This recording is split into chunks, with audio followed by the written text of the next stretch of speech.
marcher avec lui, qui a versé son sang pour mon salut. Oh, quel transport d'allégresse pour moi. Me sentir à mes côtés dans la carrière des élus. Quel honneur, oh mon Seigneur de gloire. Oh, quelle joie de marcher avec lui, avec lui. Oh, quelle joie de marcher avec lui, Jésus. Proverbes chapitre 16. Proverbes chapitre 16. Les livres des Proverbes chapitre 16. Du verset 6 au verset 8. Par la bonté et la fidélité, on expie l'iniquité. Et par la crainte de l'Éternel, qui est le commencement de la sagesse, on se détourne du mal. Le verset 7. Quand l'Éternel approuve, accepte les projets, le voie d'un homme, il dispose favorablement à son égard, même ses ennemis. Mieux vaut peu avec la justice que des grands revenus avec l'injustice. Vous avez la possibilité de changer de trajectoire quand vous conduisez. Vous avez aussi la possibilité de changer de trajectoire quand vous marchez. Vous avez la possibilité de faire tout ce que vous pouvez pour modifier les trajectoires. Mais vous ne pouvez jamais modifier le mouvement de la parole de Dieu. Que Dieu vous bénisse là où vous êtes, mesdames et messieurs, frères et sœurs, chers amis, mes bien-aimés. Bienvenue à la conférence Une heure pour Dieu, la croyance authentique. Je suis votre bien-aimé, le frère Guy, Ambanguito, D. Bahaba Motiga. C'est dans le cadre de cette conférence que nous allons rendre disponible un nouveau enseignement qui s'intitule David, l'homme selon le cœur de Dieu. On reprend Proverbes chapitre 16, les livres des Proverbes chapitre 16, les versets 7. Quand l'Éternel approuve les voies d'un homme, il dispose à son égard de cet homme-là qui a fait un projet, de cet homme-là qui a l'image de ce qu'il veut, de cet homme-là qui marche selon les désirs de l'Éternel, de cet homme-là qui veut avancer selon la parole de Dieu. Quand l'Éternel approuve ses voies, il dispose lui-même, Dieu, en tant que créateur, il dispose, il met pour lui, il dispose favorablement à son égard même ses ennemis. Donc quand Dieu choisit son serviteur, quand Dieu choisit ceux qui enseignent sa parole, quand Dieu choisit son peuple, il dispose aussi, il met des outils à son égard pour son peuple, pour que ces derniers puissent aller de l'avant. Voilà pourquoi nous allons partager cet enseignement énorme. Vous savez, l'homme, selon le cœur de Dieu, David, il a travaillé pour l'Éternel. Il a été choisi par Dieu. Il a été tout simplement choisi par Dieu. Il a travaillé pour lui. Il est issu de la tribu de Juda. Nous savons que le peuple d'Israël voulait un roi. Mais pour parler de David, nous allons prendre seulement une portion. Parce que c'est tellement énorme. Mais nous allons partager aujourd'hui juste une portion pour voir l'amour de Dieu à notre égard. Actes chapitre 13. Les livres des Actes chapitre 13, le verset 22. Ils demandèrent alors un roi, les enfants d'Israël. Et Dieu leur donna pendant 40 ans Saul, fils de Kis, de la tribu de Benjamin. La royauté était réservée pour la tribu de Juda. Mais ici nous voyons un roi, Saul, lui était issu des tribus de Benjamin. Verset 22. Puis, l'ayant rejeté qui? Saul.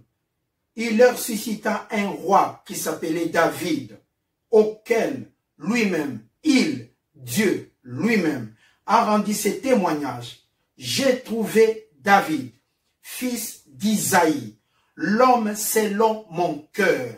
Ici, Dieu nous dit, il a rendu lui-même ce témoignage. J'ai trouvé, après avoir cherché dans ces tribus de Juda, j'ai trouvé David, fils d'Isaïe, homme selon mon cœur. Ici, le cœur ne représente pas la pompe que nous disposons dans notre corps pour amener l'oxygène dans le sang.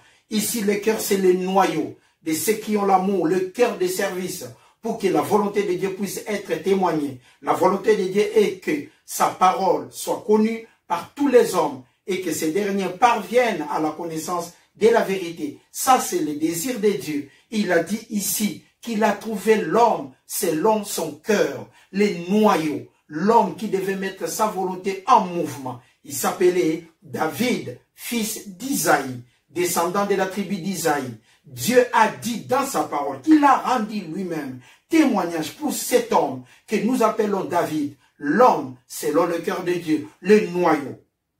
Verset 23. Verset 23. Qui accomplira toutes mes voies, ma volonté. C'est dès la postérité de David que Dieu, selon sa promesse, a suscité à Israël un sauveur qui est Jésus-Christ. Qui est Jésus-Christ. David aussi a travaillé pour l'arrivée des Messies. La sémence de Dieu, notre Seigneur et Sauveur Jésus-Christ. David a travaillé pour cela. Lui aussi est issu de la tribu de Juda, la royauté. Jésus-Christ, notre Seigneur et Sauveur, est issu de la tribu de Juda. Nous voyons ici la parole de Dieu nous dit clair, noir sur blanc, que David était l'homme selon le cœur de Dieu, le noyau, l'homme qui travaillait, qui avait le cœur de service pour que la volonté de Dieu soit connue, qui est sa parole. Nous voyons 1 Samuel chapitre 16.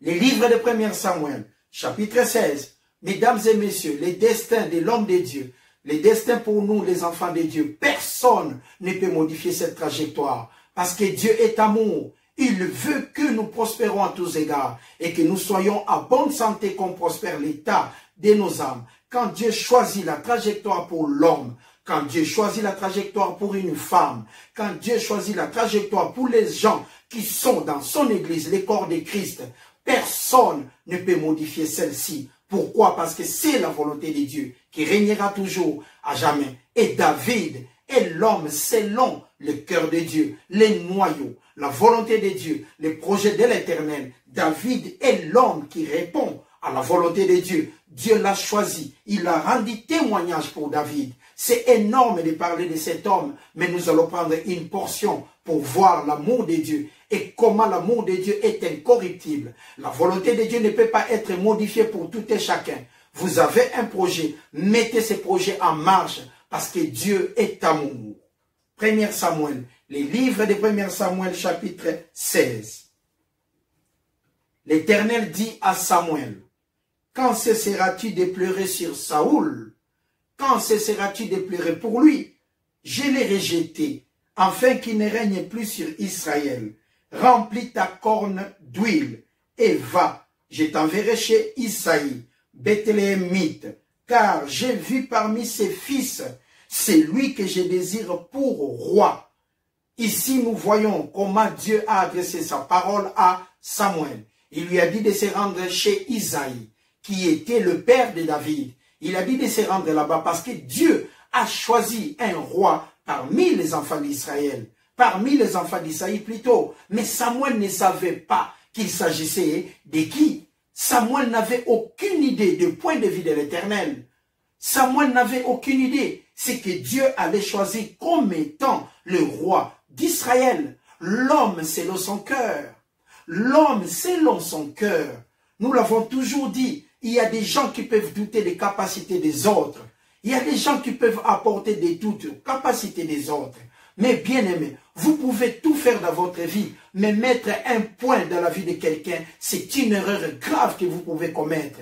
Parce que Dieu est omniscient, omnipotent, omniprésent. Le point de vue de l'homme n'est pas le point de vue de Dieu. C'est lui que vous ignorez, c'est lui que vous ne regardez même pas. Mais Dieu peut le choisir et vous devez être aussi étonné parce que Dieu est tout simplement amour. Les voies de l'Éternel, ce n'est pas facile à comprendre. Le point de vue de l'Éternel est au-dessus de notre pensée. Là où l'homme s'arrête, c'est là où Dieu commence. En regardant quelqu'un en cours de route, vous le regardez, vous le trouvez qu'il n'a même pas de chaussures. Le lendemain, croyez-moi mesdames et messieurs, vous allez être étonnés en voyant cet homme avec des chaussures. Ne vous étonnez pas quand vous voyez comme ça, parce que Dieu est amour. Dieu est amour, mes bien-aimés, mesdames et messieurs. Que Dieu vous bénisse abondamment. Vous avez un projet, n'hésitez pas. Vous avez des ambitions, allez de l'avant. Parce que Dieu est amour. Il peut vous accompagner jusqu'à la réussite. Les points de vie de Dieu n'est pas des points de vie de l'homme. Mettre un point dans la vie de quelqu'un, c'est une erreur. Douter d'un projet, c'est une erreur. Parce que l'ambition, la conviction et la croyance que possèdent des croyants qui savent l'adresse de Dieu est incontournable. Parce que nous connaissons notre Dieu. Nous savons qu'il n'est pas un homme pour mentir, ni un fils de l'homme pour se repentir. Ce qu'il a dit, il accomplit toujours. Il a dit dans sa parole que 1000 tombent à gauche et 10 000 tombent à votre droite. Vous ne serez jamais atteints. C'est par notre conviction que nous tenons sur ce chemin. Parce que c'est un chemin que personne ne peut modifier la trajectoire. Ici, Samuel a été envoyé de se rendre chez Isaïe et pour choisir les rois. Nous allons voir comment ça va se dérouler. Le thème de notre enseignement est David, 2 points, l'homme selon le cœur de Dieu, le noyau. Samuel fit ce que l'Éternel avait dit. Il alla à Bethléem. Les anciens de la ville accoururent effrayés au-devant de lui et dirent, ton arrivée annonce-t-elle quelque chose d'heureux? Ton arrivée, Samuel, ça annonce quelque chose d'heureux. Verset 6.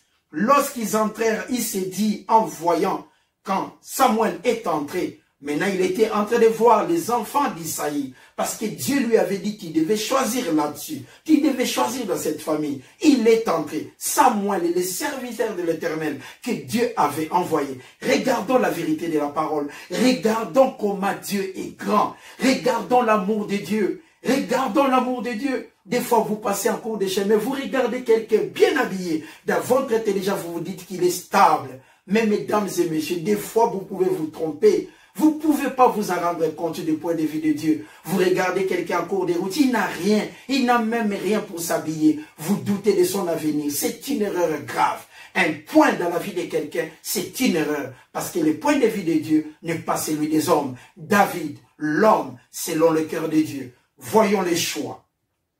Lorsqu'il entrèrent, Samuel, il s'est dit lui-même, il a vu maintenant l'un des fils d'Isaïe, parce qu'il en avait 8, en voyant Eliab. Il a vu maintenant Eliab, l'aîné. Il a dit dans son cœur, Samuel, certainement, je suis sûr, certainement, loin de l'Éternel est ici devant lui. Samuel, quand il a regardé la taille, cette corpulence, il s'est dit vraiment c'est lui qui doit être roi. C'est lui que Dieu va me montrer afin que je puisse choisir. Regardons la suite, le verset 7.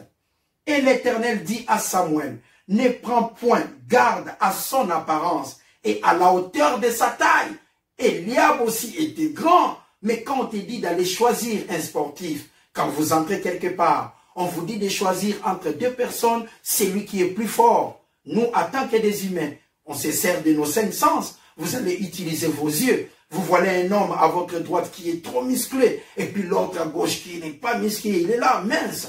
Vous regardez, vous dites, ah, les sportifs, sûrement, c'est celui qui est musclé. Des fois, vous pouvez être dans l'erreur. Ça, c'est votre point de vue. Regardez Samuel. Quand il était venu dans la maison d'Isaïe, en voyant Eliab, il s'est dit lui-même, certainement, c'est lui-là, c'est le roi d'Israël, le futur roi que Dieu m'a envoyé oindre de l'huile. Mais il était dans l'erreur. Il était dans l'erreur, mesdames et messieurs. Le cœur de Dieu est là pour nous. C'est que Dieu a dit oui, mesdames et messieurs, ne vous y battez pas. Quand Dieu dit oui à quelqu'un, celui-là doit avancer pour permettre à ce que la parole de Dieu puisse avancer. Soutenons l'œuvre de l'Éternel. Soutenons la parole de Dieu. Soutenons l'œuvre que nous avons dit oui. Nous avons accepté la parole de Dieu de Genèse 1.1 en Apocalypse 22.21. Le sujet de celle-ci est Jésus-Christ. Nous sommes là dans le corps de Christ. Nous sommes désappelés. L'ensemble désappelés. Nous formons le corps de Christ. Coordonnés, ensemble. Quels que soient les mouvements, nous sommes ensemble pour l'essor de cette parole, la qualité de cette parole de Dieu. Nous voyons les points de vue de l'homme qui conduit souvent à l'erreur. Mais quand l'Éternel approuve les voies d'un homme, il dispose favorablement à son égard, même ses ennemis. Il dispose favorablement à son égard, même ses ennemis. Nous devons avancer ensemble pour l'œuvre de Dieu. Regardons Samuel. Samuel est entré. Il est serviteur de Dieu. Samuel était choisi d'aller dans la maison d'Isaïe. Mais en entrant, regardez Samuel en voyant Eliab la taille, il s'est dit oui, certainement. Mais c'était une erreur. Car je l'ai rejeté. L'Éternel ne considère pas ce que l'homme considère. L'Éternel regarde à ceux qui frappent les yeux, ne regarde pas plutôt à ceux qui frappent les yeux, mais l'Éternel regarde le cœur. L'Éternel regarde le cœur, la profondeur. L'Éternel regarde les cœurs des services de tout et chacun. Dieu n'est pas impressionné par ce que nous avons, mais Dieu aime la volonté que nous avons pour que sa parole puisse avancer, quelle que soit la taille, quels que soient les moyens que vous disposez. Quand vous aimez Dieu, vous mettrez votre cœur pour les services de l'Éternel. Vous êtes choisi par Dieu afin d'aller de l'avant. Dieu n'est pas impressionné par notre taille. Nous voyons cela. Regardez Samuel qui s'est fié à l'apparence d'Eliab, mais c'était une erreur. Isaïe appela maintenant Abinadab, les fils passés devant Samuel. Et Samuel dit, l'Éternel n'a pas non plus choisi celui-ci. Verset 9. Isaïe fit passer Shama, le troisième. Et Samuel dit, l'Éternel n'a pas non plus choisi celui-ci. Verset 10. Isaïe fit passer ses 7 fils devant Samuel. Et Samuel dit à Isaïe, l'Éternel n'a choisi aucun d'eux. Verset 11. Puis Samuel dit à Isaïe, songe là tous ses fils. Et il répondit, il reste encore le plus jeune que personne n'a regardé. Il reste encore le plus jeune que personne n'avait aucune idée. Il reste encore le plus jeune que personne ne pouvait imaginer. Mais il fait paître les troupeaux.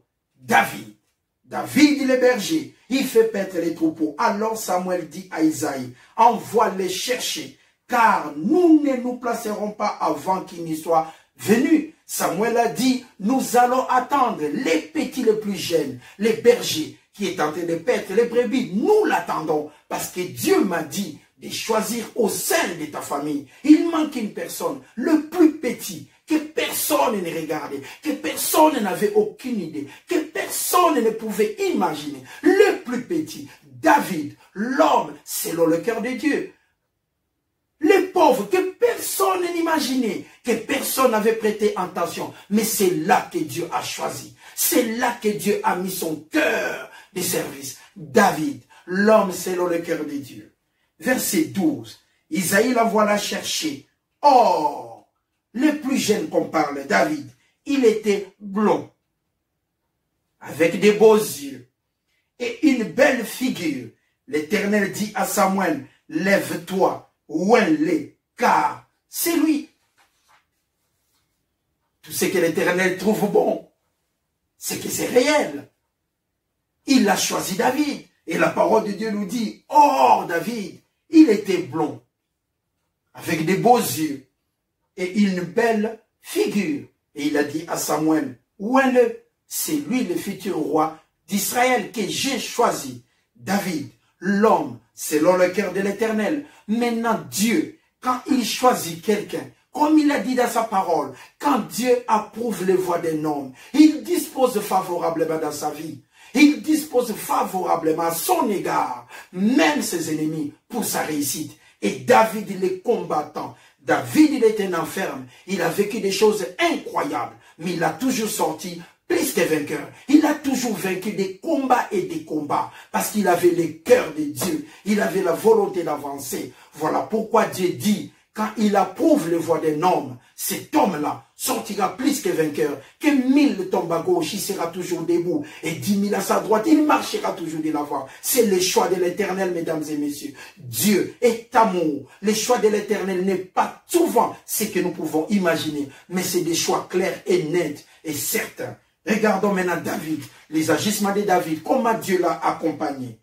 Les Philistins réunirent leur armée pour faire la guerre. Ils se rassemblèrent à Soko, qui appartient à Juda. Ils campèrent en Soko, Azeka, Ephédaïm. Saoul, maintenant, et les hommes d'Israël se rassemblèrent aussi. Ils campèrent dans la vallée des Térébintes. Et ils se mirent en ordre de bataille contre les Philistins.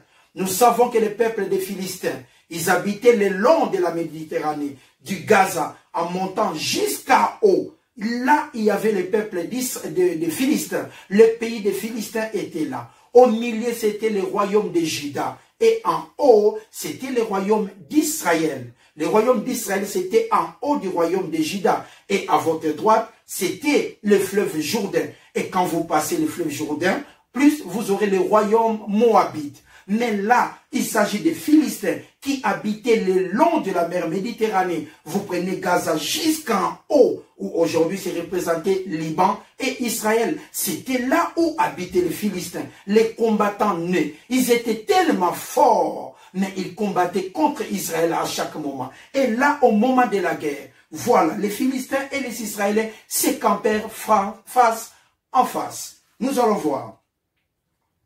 Les Philistins étaient vers la montagne d'un côté et Israël était vers la montagne de l'autre côté. La vallée les séparait. Ça, c'est la guerre qui était en perspective.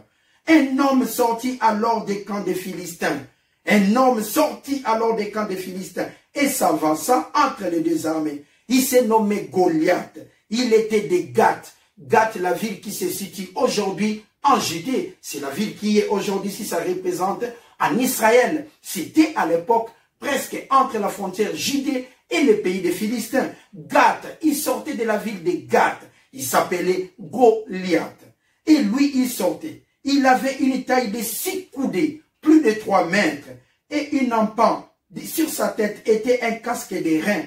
Il portait une cuirasse en écaille de poids de 5000 cycles de reins, plus de 30 kilos, à peu près 57 kilos, qu'il avait comme armure. Vous vous rendez compte? Je me souviens un jour, je n'avais pas de voiture, j'avais un problème de voiture, je suis parti acheter du sucre. Comme ici dans les magasins, le sucre s'est mis en paquet de 10, donc 1 kilo par chaque paquet, moi j'ai pris un paquet qui avait 10 dedans, ça faisait 10 kilos. C'est à peu près à 500 mètres là où j'habite. Pendant les premiers 100 mètres, j'avais toujours 10 kilos. Je transportais calmement. Mais après quelques instants, au moment où je marchais, j'ai vite compris que ça revenait à peu près à 15 kilos.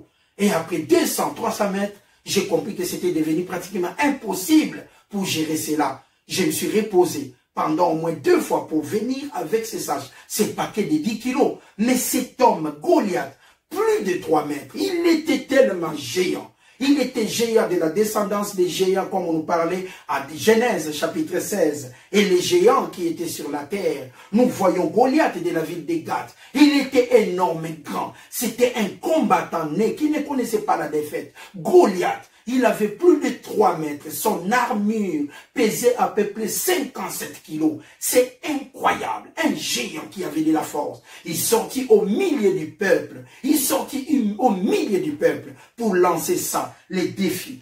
Et nous voyons, il avait aux jambes une armure des reins et un javelot de reins entre les épaules. Les bois de sa lance étaient comme une ensouple de tisserand et la lance pesait 600 cycles de fer, à peu près encore 7 kilos. Il était tout simplement fort, Goliath. Il était énorme, les géants. Il était imbattable en les regardant, parce que nous, on s'est fait du 5 sens. En regardant quelqu'un de 3 mètres, mesdames et messieurs, vous allez vous retirer. Il était tellement fort. Et puis son armure était portée par quelqu'un d'autre. Ça pesait tellement que personne ne pouvait se tenir devant lui. C'est lui qui portait même son bouclier. Marchait devant lui, les Philistins s'arrêta et s'adressant aux troupes d'Israël. Rangés en bataille, il leur cria: pourquoi sortez-vous pour vous ranger en bataille? Ne suis-je pas les Philistins? N'êtes-vous pas des esclaves de Saul? Choisissez un homme qui descend contre moi. Et il le faisa tous les jours, presque pendant 40 jours. Or David, verset 12, or David était fils de cet Ephraïm de Bethléem de Juda, Isaïe, les descendants de la tribu de Juda, la royauté. David était issu de la royauté. L'homme, selon le cœur de Dieu, le cœur des services, la puissance de l'Éternel était en lui, parce qu'il était loin de l'Éternel. Nommé Isaïe, qui avait 8 enfants, 8 fils, et qui, du temps de Saoul, était déjà vieux, avancé en âge. Quand cette guerre avait commencé de Goliath, Isaïe était vieux, avancé en âge. Il ne pouvait pas s'y rendre. Les 3 fils aînés d'Isaïe avaient suivi Saul à la guerre. Le premier né de ces 3 fils qui était parti pour la guerre s'appelait Eliab. Eliab était là-bas. Les seconds, Abinadab. Et les troisièmes, Shama. Verset 14. Incroyable. David, l'homme selon le cœur de Dieu. David était le plus jeune. Et lorsque les trois aînés eurent suivi Saul, David s'en alla de chez lui et revint de Bethléem pour faire paître les brebis de son père. Les Philistins s'avançaient matin et soir. Il se présenta pendant 40 jours pour dire à Israël, sortez quelques d'entre vous, quelques de forts comme moi, afin qu'ils puissent me défier. Personne ne s'approchait. Isaïe alors dit à son fils, prends pour tes frères cet épha et des grains rôtis, apporte ça à tes frères qui sont où? Dans les champs de bataille. Où? David s'est rendu. Écoutons maintenant cela. David s'est rendu. David se leva le bon matin et laissa les brebis à un gardien pour sa charge. Et partit comme Isaïe le lui avait ordonné, d'amener, d'apporter les repas à ses frères, Eliab et les autres. Lorsqu'il arriva au camp, l'armée était en marche pour se ranger en bataille et pousser des cris de guerre. Israël, les Philistins se formèrent en bataille, armée contre armée. Le thème de notre enseignement est le cœur, l'homme selon le cœur de Dieu, David. David remit les objets qu'il portait. Aussitôt arrivé, il demanda à ses frères comment ils se portaient. David lui a demandé leur état de santé. Tandis qu'il parlait avec eux, voici le Philistin de Gath, Goliath. Nommé Goliath s'avança entre les deux armées hors des rangs des Philistins. Il tint encore le même discours que précédemment. Et David maintenant a attendu cela. David a attendu cela. David maintenant dit aux hommes qui se trouvaient près de lui, que fera-t-on à celui qui tuera ces Philistins de Gath, Goliath, et qui ôtera l'opprobre des dessus d'Israël? Qui est donc ce Philistin? C'est un circoncis pour insulter l'armée de Dieu vivant. Le peuple répétant la même chose lui dit, c'est ainsi qu'on le fera à celui qui les tuera.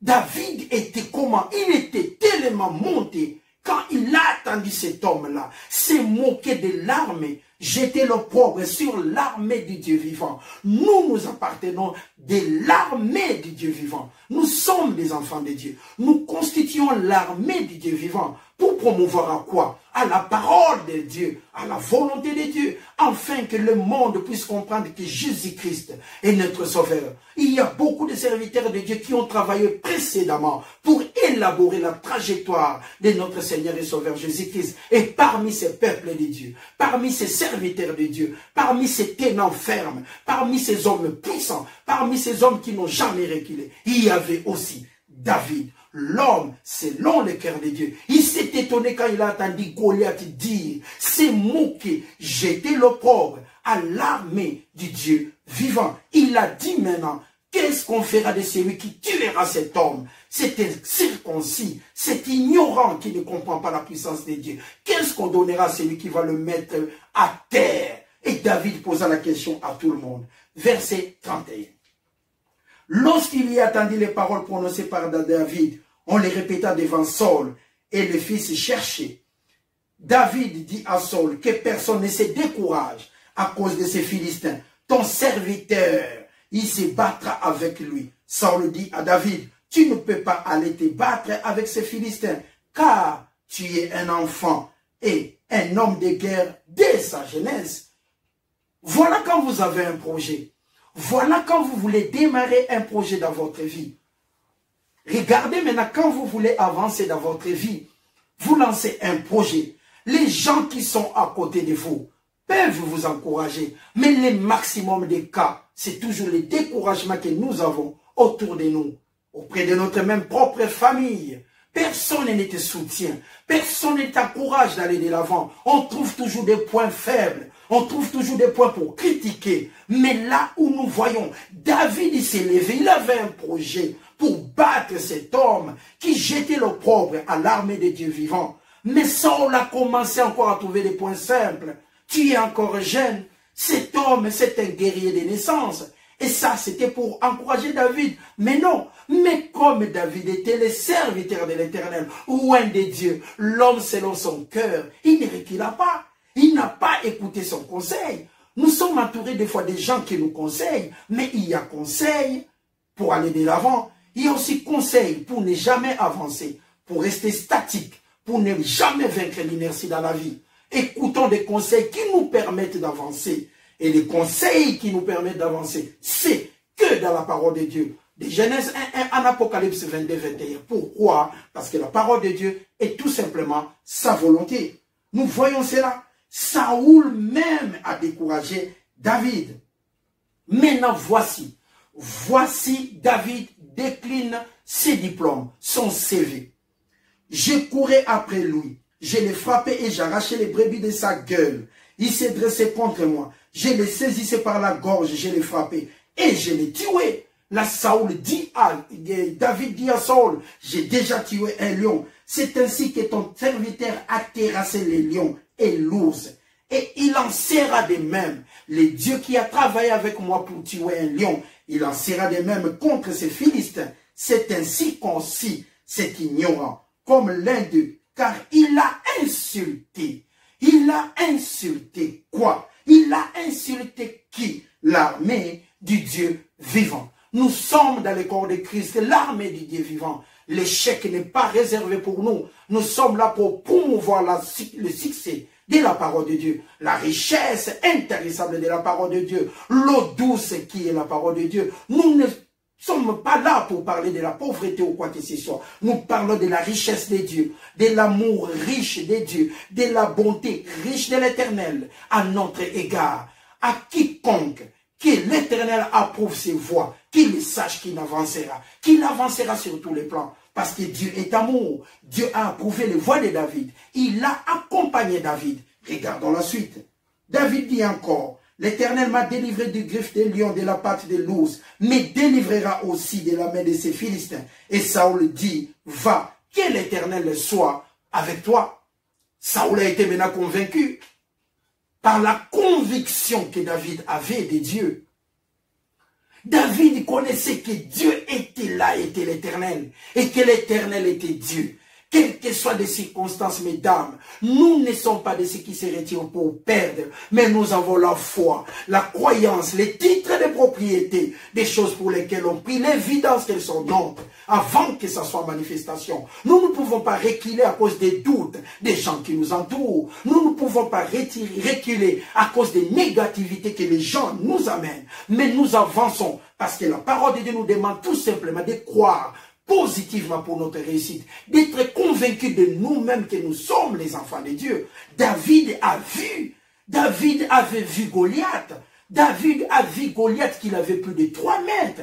David a vu Goliath avec son armure. Mais David n'a pas eu peur. Il était convaincu qu'il allait terrasser Goliath. Pourquoi? Parce que Goliath s'est moqué de l'armée de Dieu vivant. Nous sommes là dans le corps de Christ. Nous sommes convaincus que nous sommes dans la bonne adresse. Nous sommes dans la bonne adresse. Les bons numéros, nous y sommes. Les bons côtés de l'histoire, nous y sommes. Nous croyons. Et le devoir que nous établissons maintenant est d'enseigner la parole de Dieu. Soulier ou pas soulier, nous enseignerons cette parole. Soulier ou pas soulier, nous enseignerons cette parole avec joie et simplicité des cœurs. Parce qu'il s'agit de la volonté de l'Éternel et non celui des hommes. Quand l'Éternel approuve les voies d'un homme, il dispose favorablement à son égard, même ses ennemis. David, Dieu a approuvé sa voie. Il a disposé pour lui, à son égard, la force, même devant les ennemis. Parce que David était l'homme, selon le cœur de Dieu. Mais nous, dans cette administration de la grâce,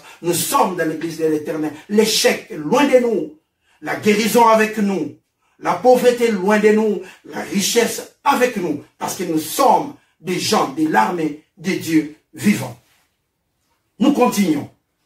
Philistins, tu marches, David dit aux Philistins, à Goliath, tu marches contre moi avec l'épée, la lance et les javelots, et moi je marche contre toi, au nom de l'Éternel des armées, le Dieu Tout-Puissant, qu'il soit loué, du Dieu de l'armée d'Israël, que tu as insulté. Tu verras la grâce de Dieu, comme ça va surabonder sur moi. Et toute cette multitude saura que c'est par ni l'épée, par la lance que l'Éternel sauve, car la victoire appartient à l'Éternel. Il vous livre entre nos mains.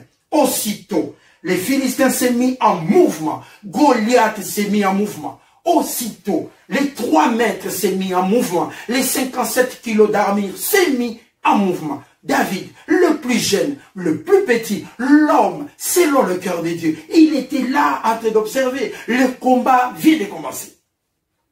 Les combats viennent de commencer. La croyance contre les doutes. La quiétude contre les inquiétudes. L'assurance contre les doutes. L'inquiétude contre la quiétude. Les combats viennent de commencer. L'homme selon le cœur de Dieu, en marche vers la victoire. La terre promise de l'Éternel. L'homme selon le cœur de Dieu, en marche vers la victoire contre Goliath. Il marcha avec l'assurance de l'Éternel. David avança. Goliath avança. David avança avec la conviction de Dieu. Il n'avait ni épée. Il n'avait pas des armes. Il n'avait pas d'armure de 57 kilos. Il n'avait pas 3 mètres. Mais il n'avait qu'une seule chose dans son cœur. La conviction que Dieu était grand. La conviction de l'armée de l'Éternel. La conviction de l'armée de l'Éternel. Mesdames et messieurs, ne vous y trompez pas. Ne vous y trompez pas. Ne vous y trompez pas à regarder quelque part sa taille. Ne vous y trompez pas à regarder la richesse que l'autre a pour minimiser. Ne mettez jamais de points dans la vie de tout et chacun. Dieu est tout simplement grand. Regardez David en mouvement vers la réussite. David en mouvement pour la sémence promise.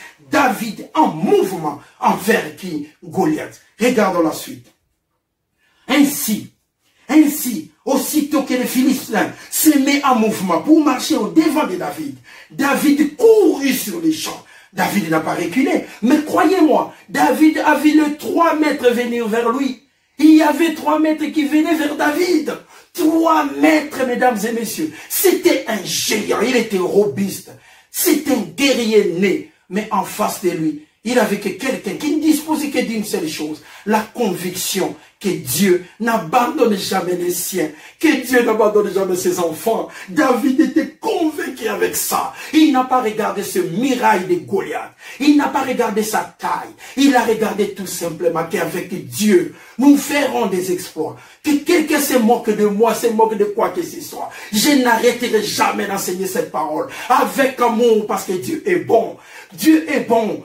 L'être humain trouve toujours l'erreur, mais Dieu se souvient toujours de ce que nous faisons de bon. Regardez David, il marcha encore. Regardons la suite. Champ de bataille à la rencontre du Philistin, il mit la main dans sa gibecière, il prit une pierre et lança avec sa fronde. La fronde c'est comme des lance-pierres, mais la fronde c'est quand on tourne, qui fait le mouvement de force centrifuge. Vous tournez va-vite dans le cercle et la pierre quitta le cercle avec la vitesse incroyable. Il lance avec sa fronde, il frappa les Philistins au front. Il pouvait frapper au pied. Il faut frapper ailleurs, non? Mais la sagesse quand Dieu t'accompagne, tu agis toujours avec beaucoup de réflexion. Vous savez, mesdames et messieurs, il y a des moments dans la vie, vous n'avez pas d'argent, pas assez. Vous entrez dans un magasin avec 10 francs. Vous achetez des choses, toute la maison est rassasiée. Et quelqu'un d'autre, par manque d'intelligence, rentre avec 5 fois plus que ce que toi tu avais. Mais il arrive chez lui, il manque de sel. Ça peut arriver, non? Mais Dieu, quand il travaille avec nous, quand Dieu approuve tes voies, mesdames et messieurs, personne ne peut modifier ta trajectoire. Et tes ennemis vont t'aider aussi à avancer. Nous avons appris cela. Souvent, les gens qui nous critiquent, pourquoi? Ils nous critiquent parce qu'ils ne voient que la partie que l'œil voit. Ils ne voient pas la volonté de Dieu qui est en nous. Vous êtes là chez vous. Vous travaillez, vous poumonnez pour la vie de vos enfants. Mais les gens sont là pour trouver des négativités. Ne vous découragez pas, allez toujours de l'avant. Faites comme David. Il n'était pas étonné des 3 mètres de Goliath, mais il avança par la conviction de l'Éternel. Il avança avec amour, sachant que avec Dieu, la victoire était juste à côté de lui et que l'échec était loin de lui. Regardons encore la suite. Regardons la suite. Et la pierre s'enfonça dans le front des Philistins qui tomba visage contre terre. Ainsi, avec une fronde et une pierre, la force centrifuge, David fut plus fort que les Philistins. Il les terrassa et lui ôta la vie sans avoir l'épée à la main. Notre épée est la volonté de l'Éternel. C'était là David, l'homme selon le cœur de Dieu. Que Dieu vous bénisse abondamment. Ne reculons jamais parce que Dieu est amour. Vous avez un projet, allez-y mesdames et messieurs. Vous avez vos ambitions, n'hésitez pas mesdames et messieurs, parce que Dieu travaille avec nous par rapport à notre cœur et non par rapport à ce que nous sommes. Par rapport à notre cœur de service, Dieu nous accompagnera toujours. Que 1000 tombent à gauche et 10 000 à notre droite, souliers ou pas souliers. Nous enseignerons cette parole avec joie et simplicité de cœur. Je vous souhaite un bon dimanche. Que Dieu vous bénisse là où vous êtes, au travail, en famille. Que Dieu vous bénisse. Merci.